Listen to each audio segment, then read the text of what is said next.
بسم اللہ الرحمن الرحیم۔ محمد نصیحت پیش کرবেন حضرت مولانا মাহফুজ আহমদ সাহেব।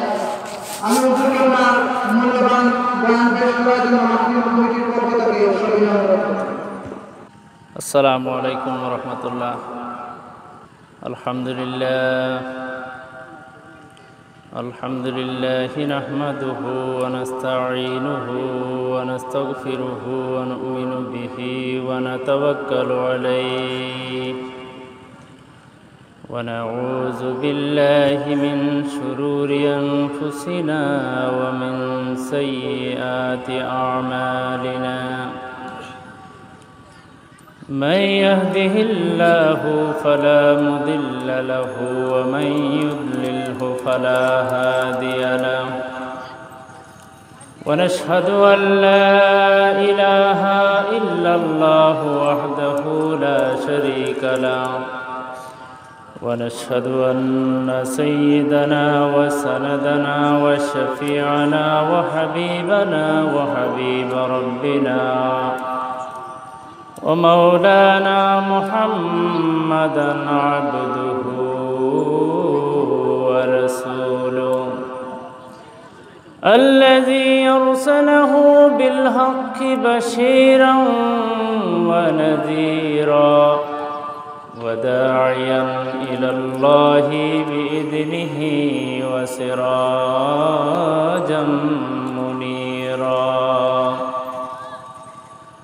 أما بعد فقد قال الله تبارك وتعالى في كلامه المجيد وفي فرقانه الحميد: أعوذ بالله من الشيطان الرجيم، بسم الله الرحمن الرحيم. إن الله وملائكته يصلون على النبي يا أيها الذين آمنوا صلوا عليه وسلموا تسلیما۔ محبت امرد الشریف پڑھی، اللہم صلی علی سیدنا مولانا محمد وعلی آل سیدنا مولانا محمد۔ چاکنی کے سامنے چہرہ دکھا لینا مجھے، سینہ پہ دست کرم رکھ نبھا لینا مجھے۔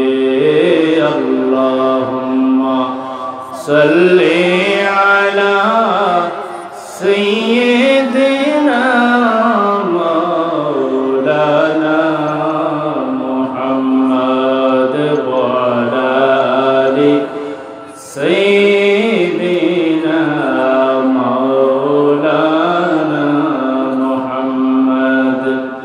اے محمد حشر میں ساتھی بنا لینا مجھے، روز محشر دست اپنے سے پلا لینا مجھے۔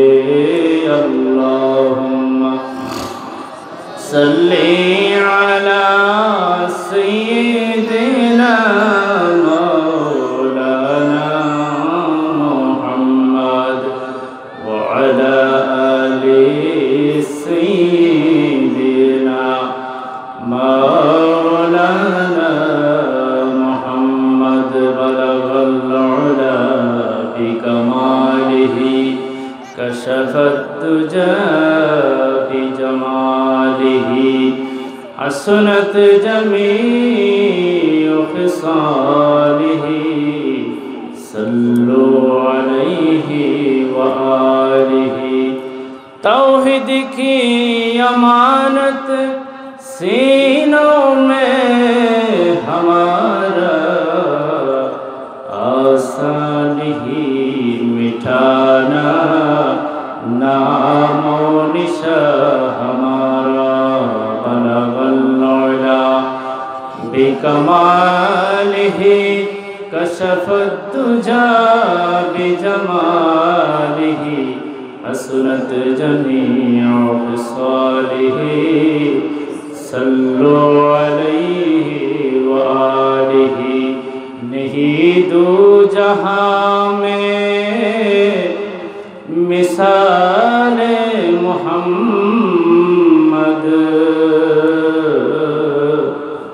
जमाले खुदा है कमाले मोहम्मद बलगल उला बिकमालिही कशफत दुजा बिजमालिही हसरत जमीअ ख़िसालिही सल्लु अलैहि व आलिहि ला इलाहा इल्लल्लाह ला इलाहा इल्लल्लाह ला इलाहा इल्लल्लाह ला इलाहा इल्लल्लाह ला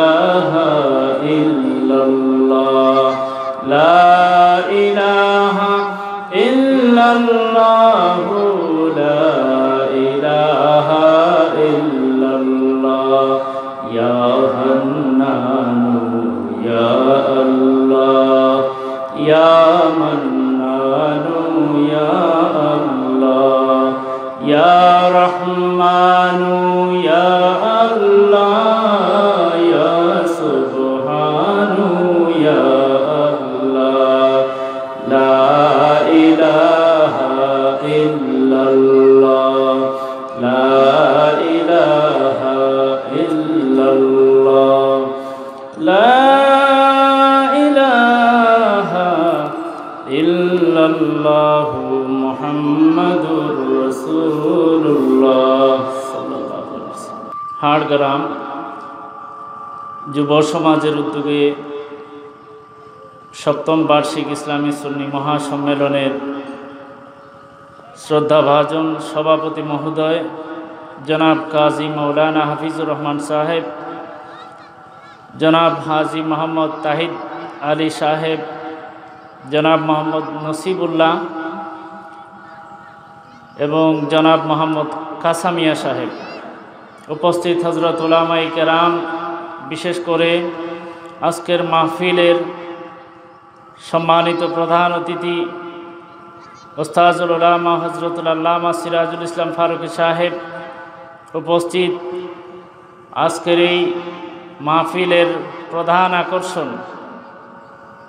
সারা বাংলার আলোড়ন সৃষ্টিকারী হজরত হাফেজ তুফাজ্জল হোসেন বৈরবী সাহেব, উপস্থিত উলামায়ে কেরাম, মুরব্বিয়ানে আজম, যুবক ভাইরা, ছোট্ট ছোট্ট সোনামণিরা, আল্লাহ পাক সুবহানাহু ওয়া তাআলার দরবারে ইলাহিতে আমরা সর্বপ্রথমেই লাখো কোটি সুজুদ আর শুকর আদায় করি যে আল্লাহ রাব্বুল আলামিন আমাদেরকে দয়া করে মানুষ করেছেন। আবারও আমরা শুকরিয়া আদায় করব যে আল্লাহ তাআলা আমাদেরকে শুধু মানুষ নয়, আমাদেরকে আল্লাহ পাক রব্বুল আলামিন এমন এক দয়াল নবী মুহাম্মদুর রাসূলুল্লাহ সাল্লাল্লাহু আলাইহি ওয়াসাল্লামের উম্মত হিসাবে এই দুনিয়াতে আমাদেরকে বাছাই করে আল্লাহ রসুলের উম্মত হওয়ার তৌফিক এনায়েত করেছেন। আমরা খুশি না বেজার? যেহেতু আমরা খুশি, মুহাম্মদুর রাসূলুল্লাহ সাল্লাল্লাহু আলাইহি ওয়াসাল্লামের উম্মত হতে পারাটা বহু বড় সৌভাগ্যের বিষয়। এজন্য আমরা জবান খুলে সবাই বলি আলহামদুলিল্লাহ। প্যারে হাজিরিন, আমরা যে সময়ে এখানে কথা বলার জন্য এবং শোনার জন্য বসেছি, এই সময়টা আসলে মোবারক এবং গুরুত্বপূর্ণ একটা সময়।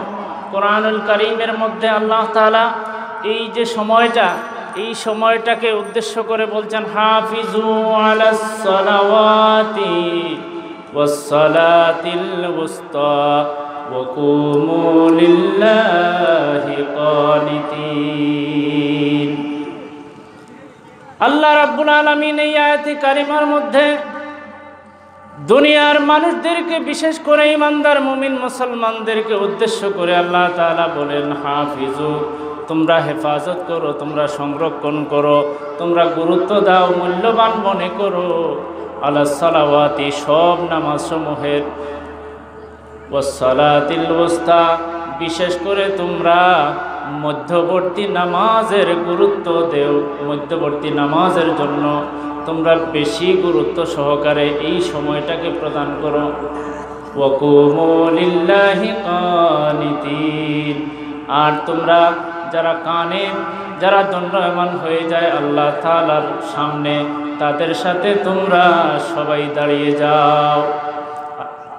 প্যারে হাজিরিন, আল্লাহ রাব্বুল আলামিন এই ছোট্ট একটা আয়াতে কারিমার মধ্যে দুনিয়ার মুমিনদেরকে, ইমানদার কালেমাওয়ালাদেরকে আল্লাহ তাআলা জানায় দেন, তোমরা নামাজের জন্য দাঁড়িয়ে যাও, বিশেষ করে আসরের নামাজ। এই সময়টায় দেখবেন যে অনেক মানুষ অবহেলায় কেটে যায়, কাজ কামের খুব ঝামেলা ওই সময়ই বেশি মানুষের জীবনে চলে আসে।